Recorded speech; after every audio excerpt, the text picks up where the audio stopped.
네, 국내 정치권은 전당대회 분위기로 뜨거워지고 있습니다. 국민의힘 전당대회 레이스가 후반전에 들어가면서 한동훈 후보는 대세론 굳히기에 지금 주력하고 있고 나머지 세 후보는 뒤집기 한판.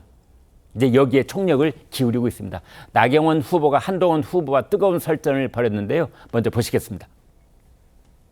가장 원하시는 게 뭡니까? 우리가 3년 후에 이길 수 있는 대선 후보를 받는 거 아닙니까? 우리 지지층의 강렬한 열망입니다. 그게 저라면 제가 나갑니다. 사실 어제부로 한동훈 후보가 대통령 출마 선언을 했다 이렇게 봐야 된다고 생각합니다. 대통령 후보가 되면서 이 당권까지 가지겠다는 것은 이재명의 민주당을 생각할 수밖에 없게 만든다고 생각을 합니다. 대권에 나간다면 당권을 포기하는 것이 맞다. 나경원 후보도 꿈을 좀 크게 가지시면 좋겠습니다. 저는 우리는 이길 수 있는 대선 후보들이 많아지면 많아질수록 강해지는 정당입니다. 나경원 후보님도 좀 더 꿈을 크게 가지시라는 말씀드립니다.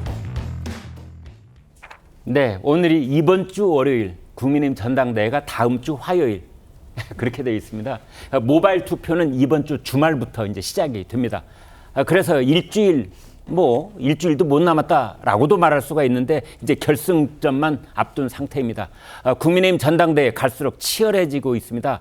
지지율에 앞서는 한동훈 후보를 두고 나경원 후보가 이재명 따라하기다라고 공세를 폈는데요. 최 국장님, 네. 이게 이재명 따라하기 이게 무슨 뜻입니까? 당권과 대권을 함께 가지려고 한다 이런 의미입니다. 네. 근데 이제 저게 저는 뭐 그다지 그 어떤 파급 효과를 누리지 못할 것이다 이렇게 생각이 드는 이유는 네. 이재명 그 전 대표의 경우에는 사실은 본인이 이제 민주당 당헌 당규에 따르면 네. 대선 앞두고 1년 전에 사퇴를 해야 되잖아요. 네. 그러니까 그 조항을 아예 바꿔버렸어요. 예. 바꿔서 사퇴 안 해도 네. 되고 2026년 지방선거 때 이재명 전 대표가 공천을 할 수 있도록 이렇게 당헌 당규를 바꿔버렸거든요. 네. 이제 그런 반면에 지금 국민의힘의 경우에는 1년 6개월 전에 사퇴를 해야 돼요. 그렇게 되어 있죠. 그러면 이번에 만약에 대표에 당선된다면 내년 9월이면 사퇴를 해야 되거든요. 네.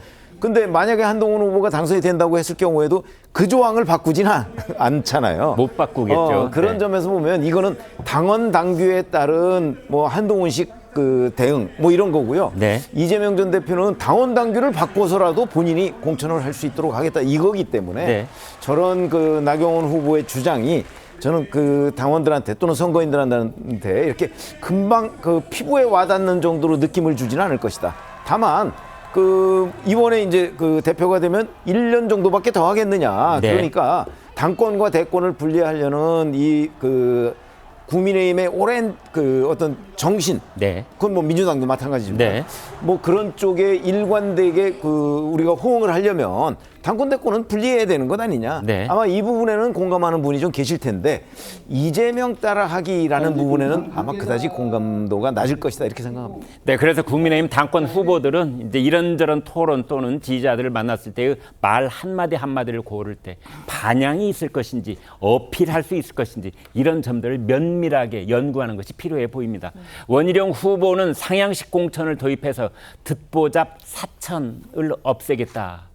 라면서 한동훈 후보에 대해서 날을 세웠습니다. 총선을 고의적으로 패배했다. 뭐 이런 의혹을 제기했던 원희룡 후보. 이후에도 견제구를 계속 던지고 있는 모습인데요. 그런데 최근 지지율 조사를 보면은 그게 과연 효과적이었나 이런 말을 하지 않을 수가 없는데 김상일 대변인이고요. 네.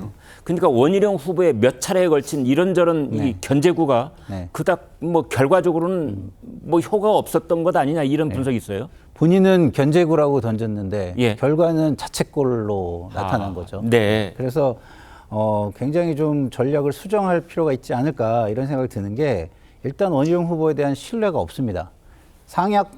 상향식 공천을 도입하겠다. 지금 대통령 가장 눈치 보는 사람, 가장 코드를 맞추는 사람이 어떻게 상향식 공천을 도입하겠다는 건지 의문스러운 게 있고요. 그다음에 듣보잡 사천을 했다. 고의로 총선에 졌다. 이거는 본인이 상당히 어떤 그 사회 지도층의 위치에 있으면서 입증 책임을 전혀 지지 않는 상황에서 계속 마타도식으로 던지는 거거든요. 네. 그러면 사람들이 굉장히 좀 정제되고 책임 있는 지도자의 모습으로 원희룡 후보를 볼 것인가? 아니면은 굉장히 뭐 이렇게 상황을 이렇게 흙탕물을 막 일으키는 사람으로 볼 것인가 한번 생각해 볼 필요가 있고요. 그리고 제가 여러 번 이 자리에서 말씀을 드렸지만 제 생각에는 제 개인적 의견으로는 국민의힘의 지지층은 이미 전략적 선택을 한 겁니다. 전략적 선택이라는 건 뭐냐면 예. 현재의 고착화된 상황을 타개하기 위해서 한동훈을 선택한 거거든요. 현재 그게 뭐냐면 고착화됐다는 것은 당정 관계 예를 들면 당정 관계도 그렇고 현재의 지지율도 그렇고 굉장히 좀 어떻게 보면 위기라고까지 일컬어지는 안 좋은 상황이 지속되고 있지 않습니까? 예. 그런 상황의 고착화를 타개하고 차기에 정권 재창출을 할 수 있는 방안을 나름대로 고민한 거죠. 왜냐?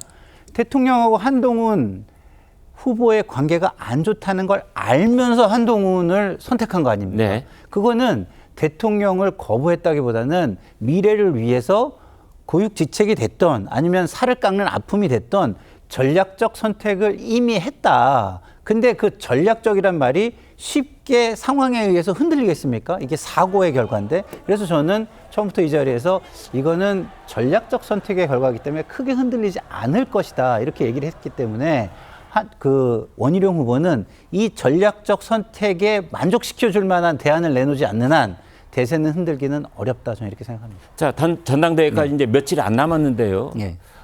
사실은 뭐 나중에 되돌아 봐도 네. 이번 국민의힘 전당대회에서 가장 큰 사건은 아무래도 김건희 여사 문자 익십 논란일 것 같아요. 네네. 그 논란의 가장 큰 수혜자는 누구고 피해자는 누굽니까?